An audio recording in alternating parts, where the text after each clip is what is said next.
I remember a time in the classroom when I saw one of my kids pick up a storybook and go and sit on the chair where I usually read to children every day. She started by saying every single thing that I say before I begin reading, including my mannerisms. I was so amazed that I had to quickly grab my phone and do a video of her. That day I realized that every single thing that I do when I'm with my children in the classroom is forming them. They are absorbing every single thing, my mannerisms, my words, every single thing. The prepared practitioner, that's another force around the child.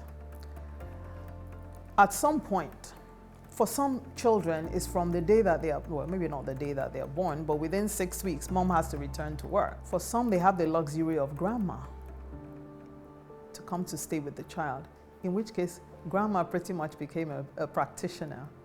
But for many, they have to go into organized care, a creche, or they are home till they're 2, 3, and then they're going into a preschool classroom. And they're going to be with the practitioner all day. What does the practitioner know about early childhood development? Where was she trained? What are the fundamental beliefs? What is the philosophy that that practitioner is practicing? The practitioner is like a god in the eyes of the child. I'm sure as parents, we have had this event where you are having a conversation with your child and the child tells you, no, that's not what my teacher said. My teacher said A, B, C, or 1, 2, 3. And you find yourself having to convince the child that you are correct. This is the amount of impact that practitioners have on children.